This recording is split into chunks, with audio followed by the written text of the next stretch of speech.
You do not have as much time as you think. Wes Walters here. So I want to share with you guys,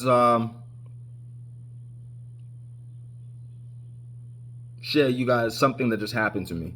So this has nothing to do with customer experience or customer service, but it's definitely worth the listen. So I was going down the phone Sunday, and I was calling my aunts just to check in on my aunts.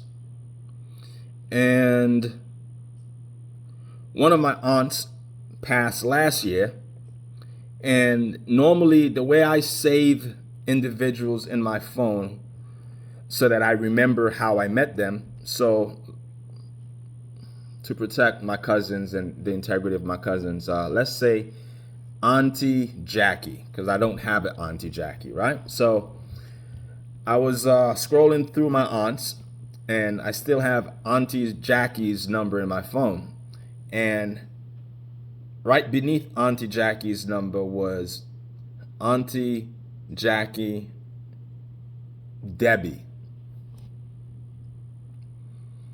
And I was like, man, Debbie. I haven't seen Debbie in probably 30, 20, over 25 years. So I said, what are the chances that this number still works? And let me give her a call, because I knew she had moved to California years ago. So I met Debbie when I was 17 years old in high school.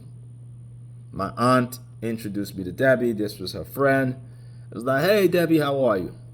And I remember Debbie, for my birthday one year, when my 17th birthday, Debbie had bought me a CD, a Capleton CD.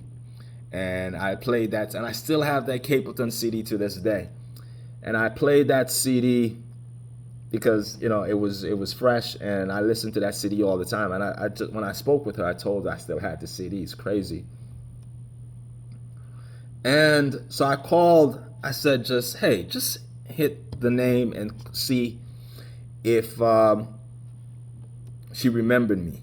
So I called, and I was like, hey, Debbie, you don't remember me. And she's like, who are you? I told her I am Aunt Nephew, and you probably don't remember me, but hey, listen, happy Sunday. I hope you're doing well. She's like, no, don't hang up.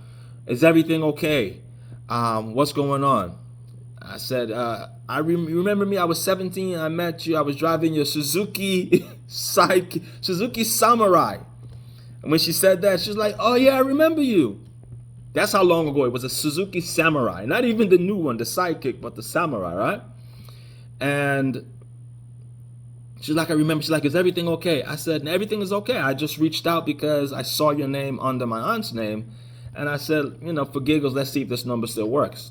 And she's like, yeah, it still works. I'm okay. How is your aunt doing? I was like, you don't know? I'm like, Auntie died. And she just broke down, man. And I haven't seen this lady in all these years, and I've seen her. I met her about 5 times. And the wailing sound of her crying. I don't want to say I cried, but no one was here, so I cried. No one was here with me, so I cried. And I was like, Auntie passed. She's no longer here. And she went on. She was like, oh, what happened? And I told her what happened. Was it cancer? I was like, no, it wasn't cancer. And she was like, Auntie reached out to me a couple of years ago and asked for some money. And because I had a stroke, I couldn't process the information as well, the numbers. So it took me a while to get the money correctly, and I got it to her. But we fell out after that. Not about the money, but over some other things, because she was dealing with some other personal issues, but she had gotten pregnant, and the way she had gotten pregnant, my aunt didn't really approve of it. Long story short version, they fell out, and they never got a chance to rekindle. And she was still crying at this point. And I'm like, listen, I am so sorry for ruining your day. She's like, no, you didn't ruin my day. Thank you. This is the closure I needed, because I am in hospice right now. Yeah. She's like, I'm in hospice right now. And I was like, wow. She's like, Wes, I don't have a month left. I have less than a month. And I always dreaded, I knew I was going to go to my grave not being able to patch it up with my friend, because I don't want the money. I never wanted the money back. I wanted my friend. And right then, man, Niagara Falls just came down on me. Like, at that point, the tough guy, macho stuff just went out the window. And we both cried for about 10 minutes, man. It was just silence. And I'm not over exaggerating when I say 10 minutes. This woman who I've met probably 5 times in my entire life, and I haven't seen in 30 years. I told her, I'm like, hey, when you met me, I was 17. I have a 19-year-old daughter now. And we cried because she's like, Wes, I have less than a month left.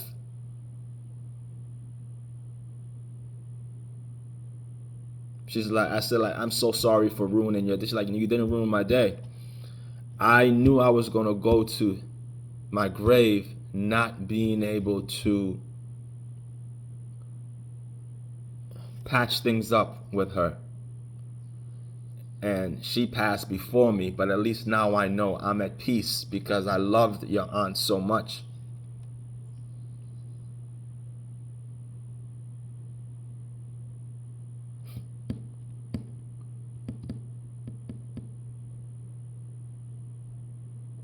So I told her, listen,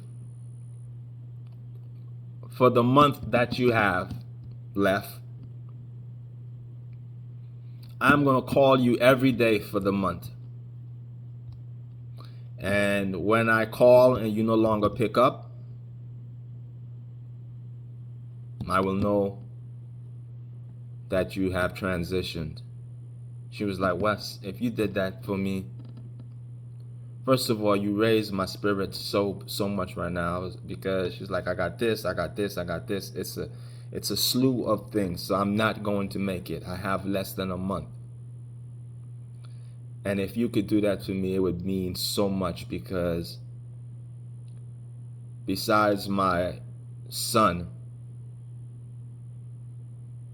a lot of people who I was there for in life. And in the 5 times I met her, beautiful human being, man. She has a spirit like Mother Teresa. She would give you anything. So I believe her. She was like, Wes, in my life, I gave. And since I moved to California, yes, I moved away from the East Coast where a lot of people are, but people just don't pick up anymore.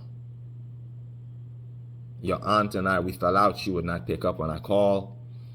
And friends who we didn't fall out, they just stopped picking up.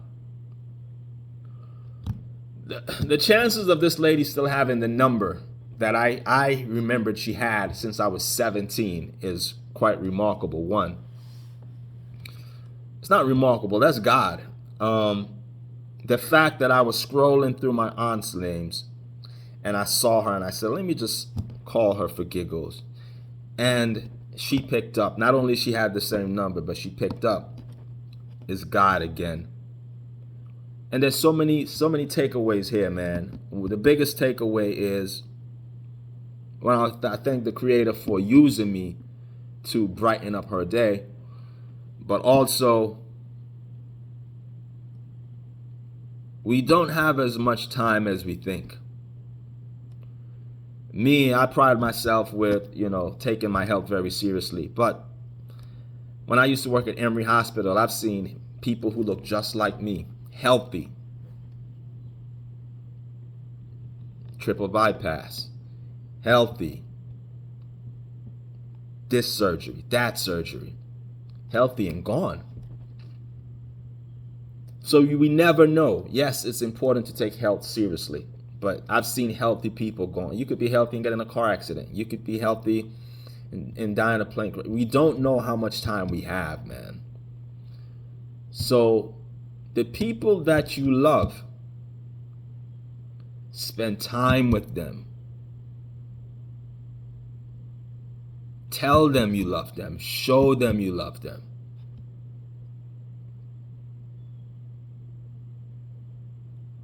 Someone telling you, Wes, in 30 days, I'm not going to be here. You can't pray this away.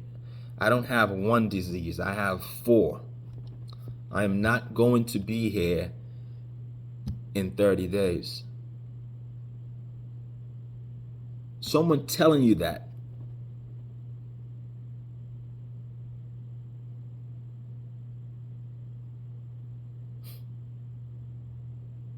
Listen, we don't have as much time as we think, man.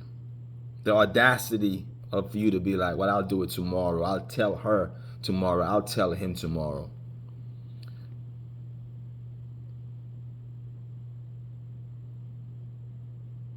You might not get tomorrow.